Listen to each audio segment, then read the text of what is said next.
Hey, third grade, I hope we're having a good week so far. So, if we remember last week from Wonder, Augie was about to get a tour of his new school from his three peers at his school. So, this week we're going to find out how that goes and how he's going to enjoy school, I bet. So, let's get right into it.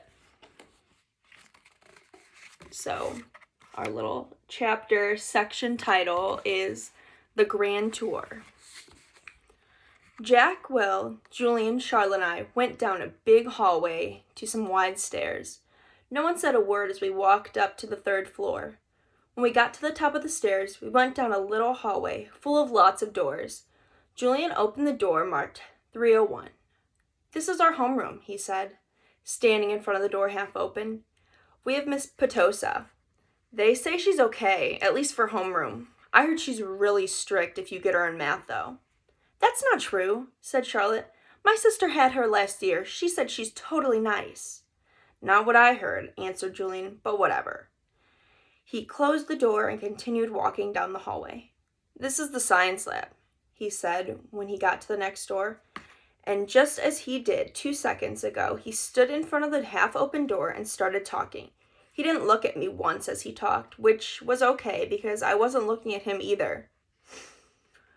"You won't know who you have for science until the first day of school, but you want to get Mr. Haller. He used to be in the lower school. He would play this giant tuba in class." "It's a baritone horn," said Charlotte. "It's a tuba," answered Julian, closing the door.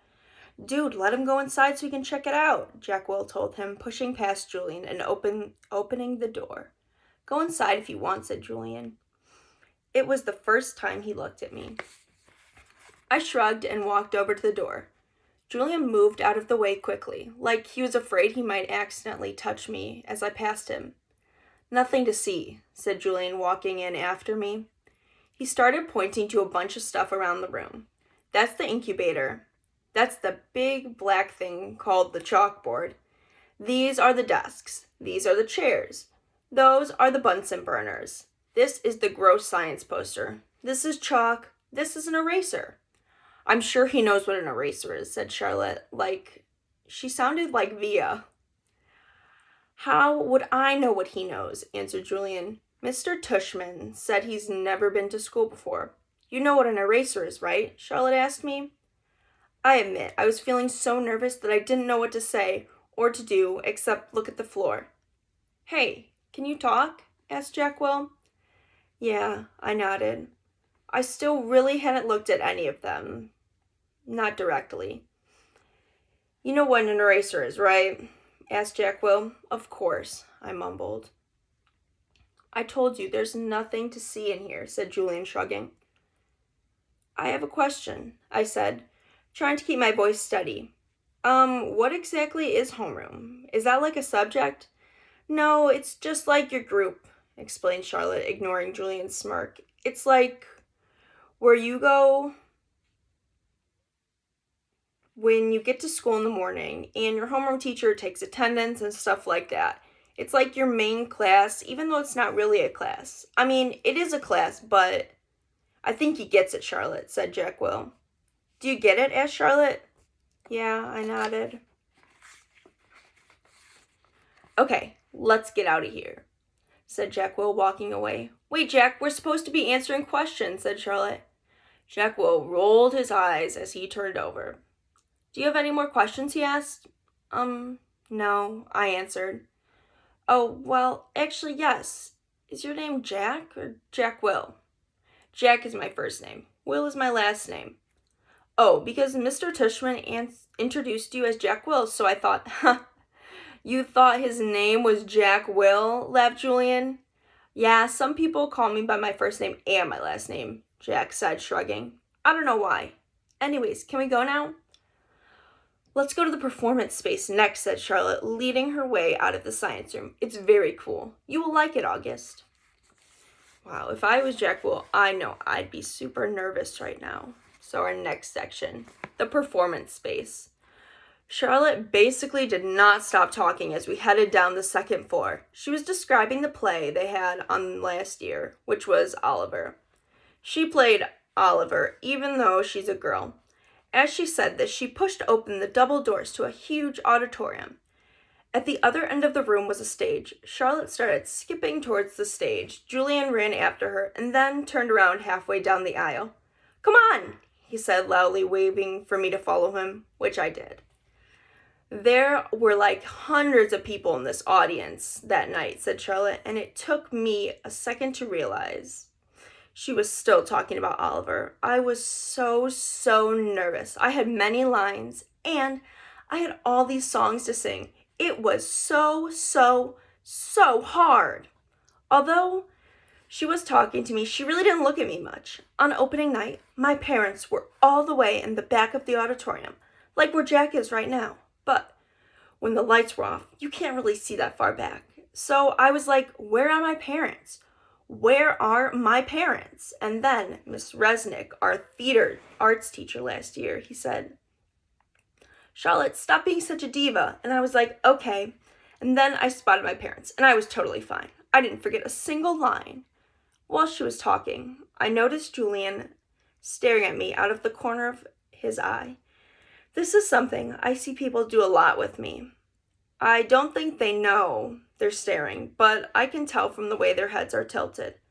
I turned around to see where Jack had gone to. He had stayed in the back of the auditorium like he was bored. "We put on a play every year," said Charlotte. "I don't think he's going to want to be in the school play, Charlotte," said Julian sarcastically. "You can be in the play without actually being in the play," Charlotte answered, looking at me. "You can do the lighting, you can paint backdrops." "Oh yeah, whoopee," said Julian, twirling his fingers in the air. "But you don't have to take theater arts elective if you don't want to," Charlotte said, shrugging. "There's dance or chorus or band. There's leadership." "Okay, dorks take leadership," Julian interrupted.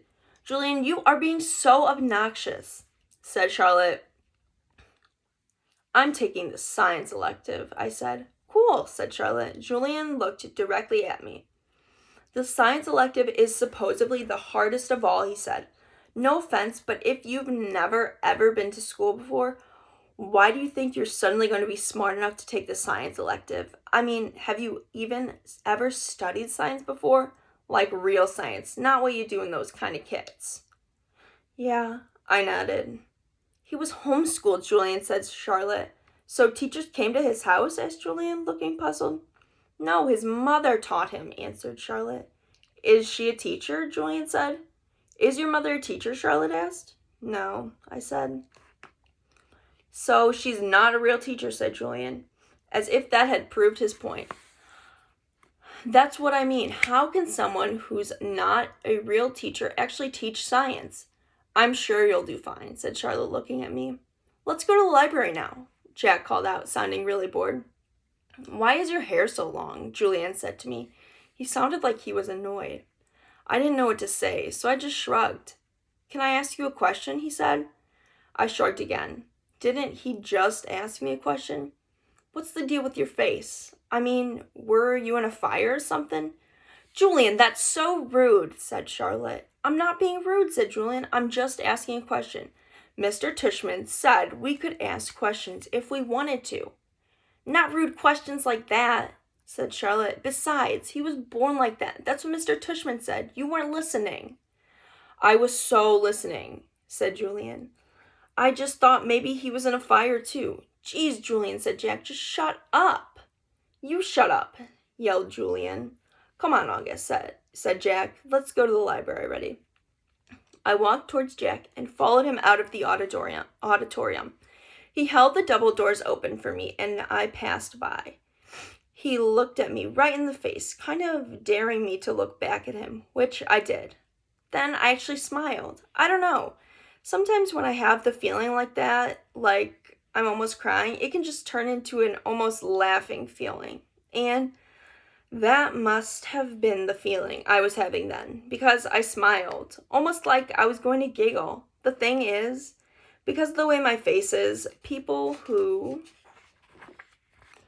don't get to know me very well always don't get that I'm smiling because of that. My mouth doesn't go up at the corners the way other people's mouths do. It just goes straight across my face. But somehow, Jack Will got that I was smiling at him. He smiled back. Julian's a jerk, he whispered before Julian and Charlotte reached us. But dude, you're gonna have to talk, he said. Like, seriously. I nodded as Julian and Charlotte caught up to us. We were all quiet for a second. Then I looked up at Julian. The word supposedly, by the way, I said. What are you talking about? You said supposedly before. I did not. Yes, you did, Charlotte nodded. You said the science elective is supposedly really hard. I heard you. I absolutely did not, he insisted. Whatever, said Jack. Let's just go. Yeah, let's go, agreed Charlotte, following Jack down the stairs to the next floor. I started to follow her, but Julian cut in front of me, which actually made me stumble backwards. Oops, sorry about that, said Julian, but I could tell from the way he looked at me, he was not really sorry at all. The deal.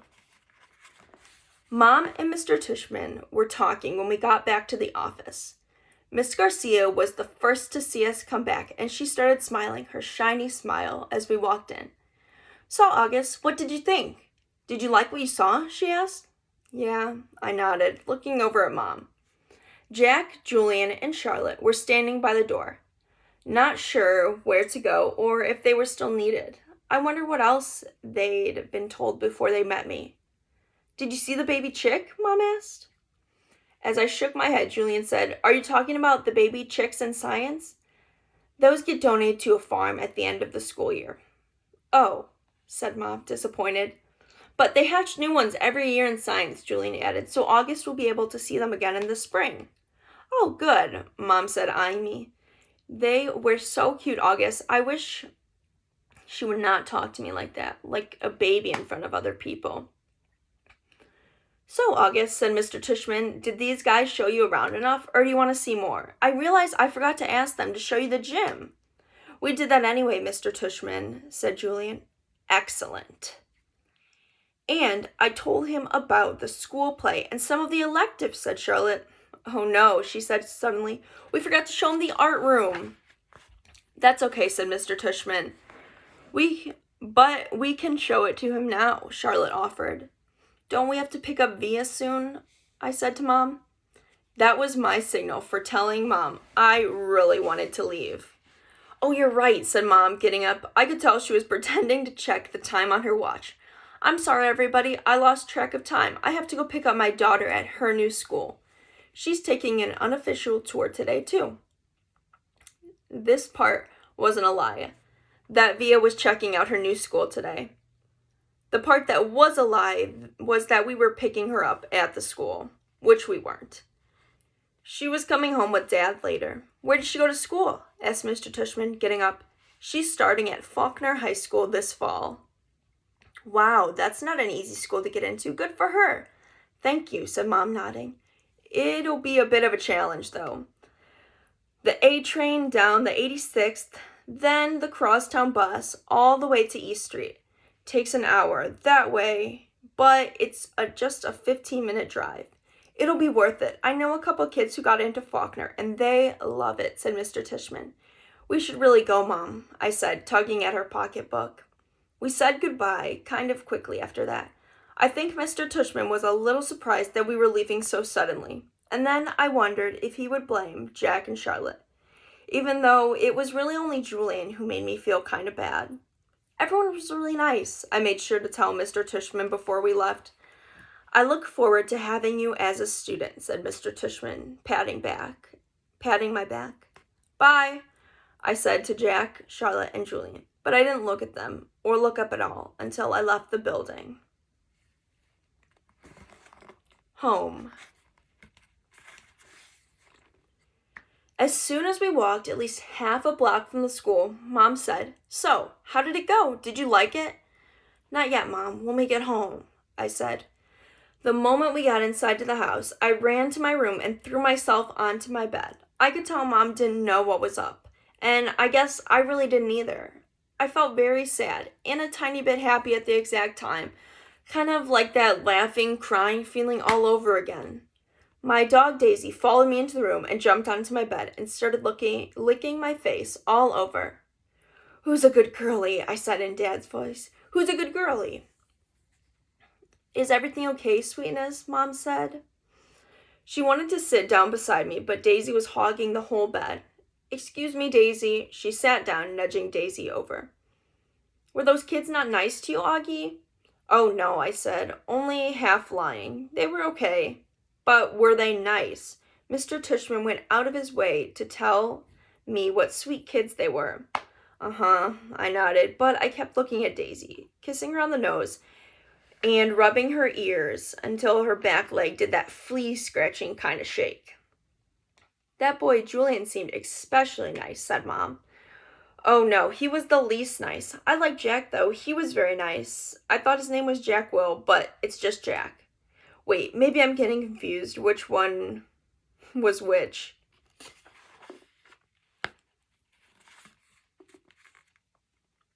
Julian, and he wasn't nice? No, not nice. Oh, she thought about it for a second. Okay, so is he kind of one of those kids who is that way in front of grown-ups and another way in front of kids?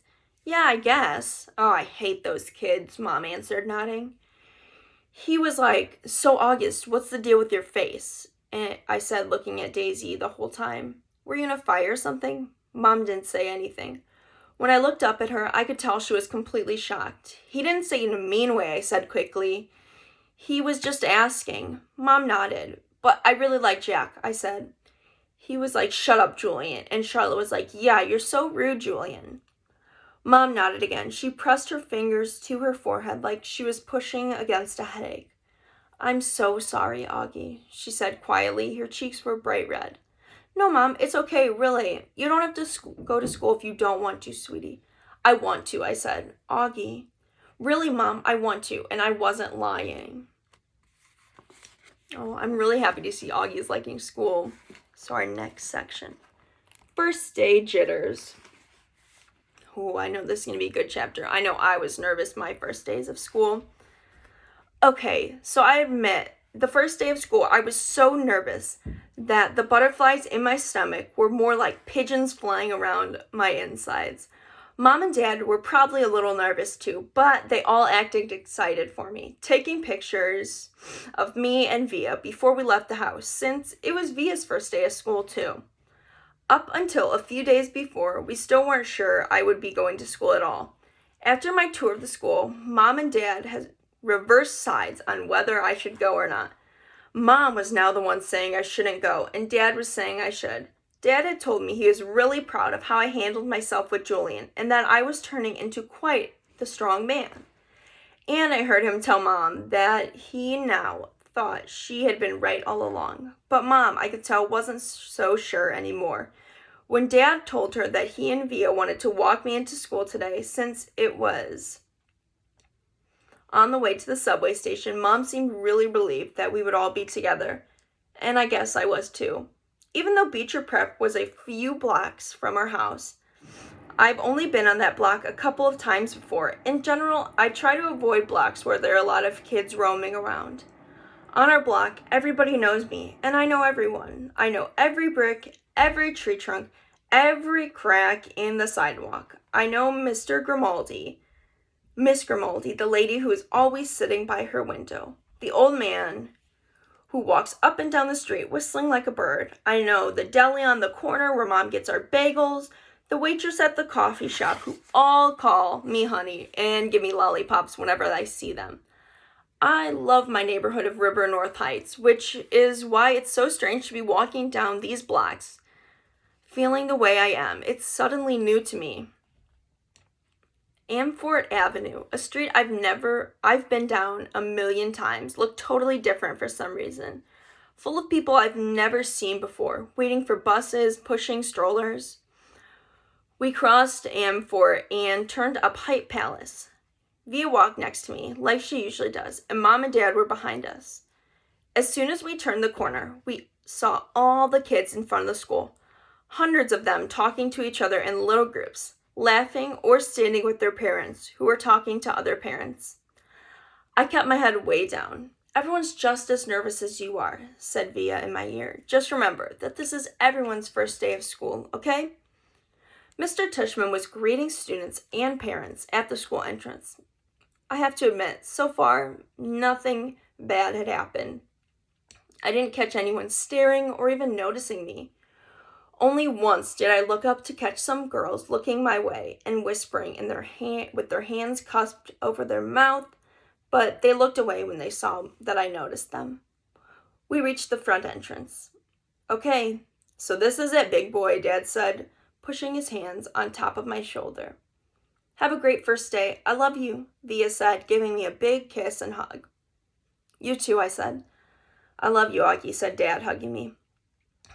Then Mom hugged me, but I could tell she was about to cry, which would have totally embarrassed me. So I just gave her a fast hug, turned around, and disappeared into the school.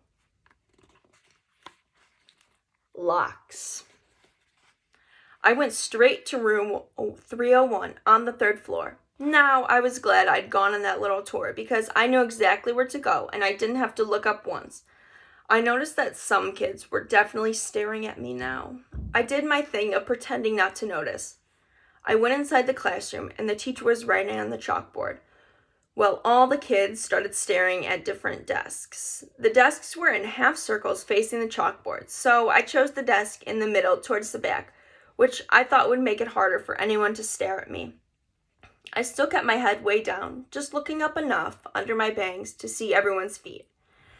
As the desk started to fill, I did notice that no one sat next to me. A couple of times, someone was about to sit next to me, then changed his or her mind at the last minute and sat by someone else. Hey, August.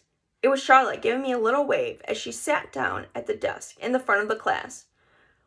Why would anyone choose to sit that far up in class? I don't know. Hey, I said, nodding. Then Julian was sitting a few seats away from her, talking to some other kids. I know he saw me, but he didn't say hello. Suddenly, someone was sitting down next to me. It was Jack Well. Jack. What's up, he said, nodding at me. Hey, Jack, I answered, waving my hands, which I immediately wish I hadn't done because it felt a little uncool. Okay, kids. Okay, everybody, settle down, said the teacher, now facing us. She had written her name on the board, Miss Petosa, on the chalkboard. Everyone find a seat, please. Come in, she said to a couple of kids who had just walked in the room. There's seats right there and there. She hadn't noticed me yet. Now, the first thing I want everyone to do is stop talking. She noticed me. Put your backpacks down. Quietly. She had only hesitated for a millionth of a second, but I could tell the moment she saw me. Like I said, I'm used to it by now. I'm going to take attendance and do the seating chart, she continued, sitting at the edge of her desk. Next to her were 3 neat rows of folders. When I call your name, come up and I will hand you a folder with your name on it. It contains your class schedule, your locker combination, which you should not try and open until I tell you. Your locker number is also written on the outside of the folder. Be forewarned that some of the lockers are not right outside of this class, but down the hall, and before anyone even thinks of asking, no, you cannot switch your lockers, and you cannot switch your locks. Then, if there's time at the end of this period, we're all going to get to know each other a little better, okay? Okay.